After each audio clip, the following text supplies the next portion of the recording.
नमः शिवाय। हर हर महादेव। दोस्तों, मेरे चैनल में आपका स्वागत है। सभी ने शिव जी की पूजा कर ली होगी, सभी की पूजा हो चुकी होगी। अब सभी लोगों का प्रश्न है कि जब गुरुदेव अभिषेक करा देंगे, उसके बाद शिवलिंग और बची हुई सामग्री का हमें क्या करना है। तो हम उनको क्या करेंगे, उनका कैसे विसर्जन करेंगे। तो हमने शिवलिंग पर जैसे ही अक्षत डाली तो विसर्जन हो चुका है, परंतु एक प्रक्रिया होती है कि हम पार्थिव शिवलिंग का जब निर्माण करते हैं, उनका पूजन करते हैं, तो उनको कहीं भी ऐसे नहीं रख सकते हैं। तो इसलिए हमें क्या करना है, सबसे पहले कि कई लोग सुबह विसर्जन करेंगे, क्योंकि कुछ लोग सुबह विसर्जन करने का सोच रहे हैं, क्योंकि गुरुदेव ने जब पूजा पूर्ण की थी तब हमारे हाथ से थोड़े से अक्षत शिवलिंग पर चढ़वाए थे। तो ये प्रक्रिया करने के बाद शिवलिंग का विसर्जन हो गया था। परंतु हम ऐसा नहीं कर सकते हैं कि शिवलिंग को इसी प्रकार से, या पार्थिव शिवलिंग का हमने जब निर्माण किया तो उसको कहीं भी ऐसे ही रख दें।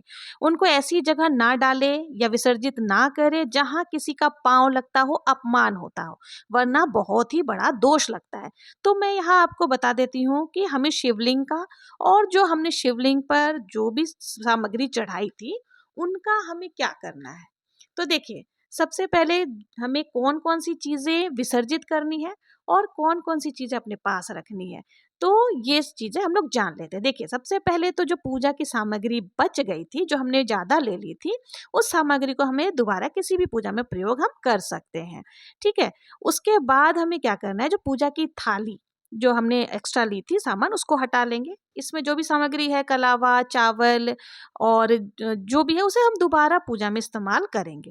अब हमें क्या करना है कि जैसा कि मैंने पहले ही बताया कि जब गुरुदेव ने पूजा पूर्ण की थी तो थोड़े से अक्षत हम हमारे से शिवलिंग पर चढ़वाए थे। तो अंत में हमने थोड़े से अक्षत शिवलिंग पर चढ़ाए तो उनका विसर्जन हो गया।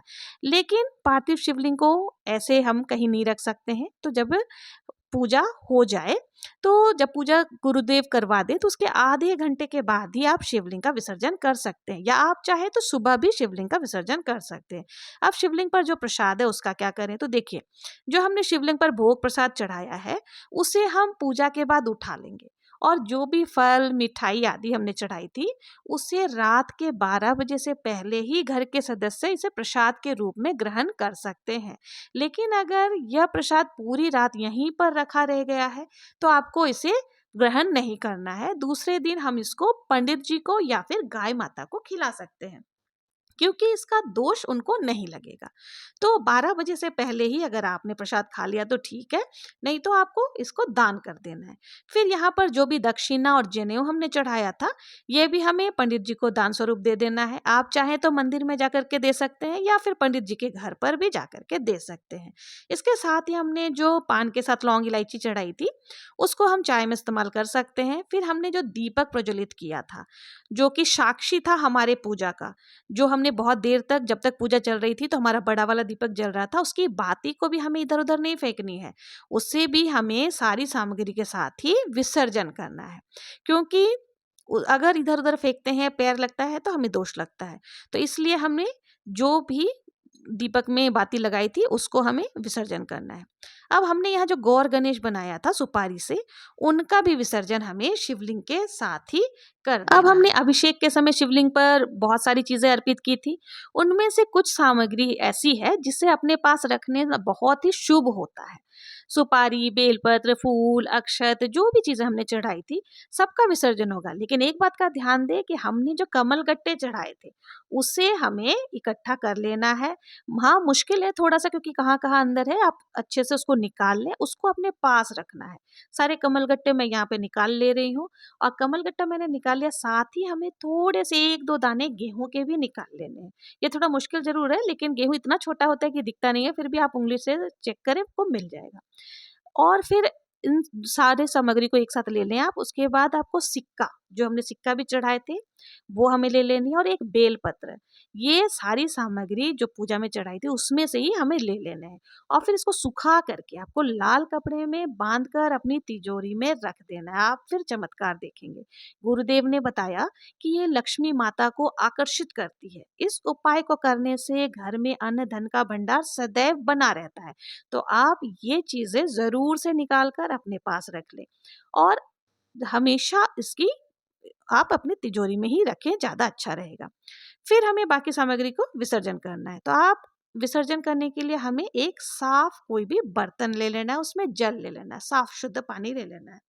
फिर उस पानी में हमें क्या करना है, थोड़ा सा गंगा जल मिला लेना है और थोड़ा सा पुष्प डाल करके हमें शिवलिंग का विसर्जन करना है। तो हम धीरे से शिवलिंग को उठाएंगे और ओम नमः शिवाय बोलते हुए शिवलिंग का विसर्जन हमें कर देना है। इस प्रकार से हम विसर्जन कर देंगे। फिर हमें क्या करना है कि जो भी अभिषेक किया हुआ जल है उसको जो है पत्ते से ही हमें पूरे घर में छींटे लगाना है। ये बहुत ही शुद्ध जल होता है, आपके घर से नकारात्मक ऊर्जा को दूर सकारात्मक ऊर्जा का वास कराता है। और फिर हमने जो गौर गणेश था उनको भी इसी जल में विसर्जित कर देना है। सारी सामग्री हमने जल में ही विसर्जित कर दी है। शिवलिंग मिट्टी में अच्छे से घुल जाएंगे। सुबह आप इसे पीपल के पेड़ में डाल सकते हैं, नहीं तो आप घर के ही किसी भी पौधे में डाल सकते हैं। फूल पत्ते जो भी हैं वो उनका खाद बन जाएगा। पर एक बात का विशेष आपको ध्यान देना है कि तुलसी के पौधे में आपको ये जल भूल करके भी नहीं डालनी है।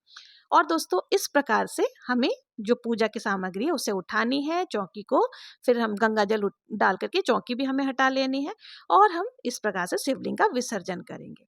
तो आपको मेरा ये वीडियो कैसा लगा? अगर जरा भी हेल्पफुल लगा हो और पसंद आया हो तो प्लीज़ मेरे चैनल को लाइक शेयर एंड सब्सक्राइब करना ना भूलें।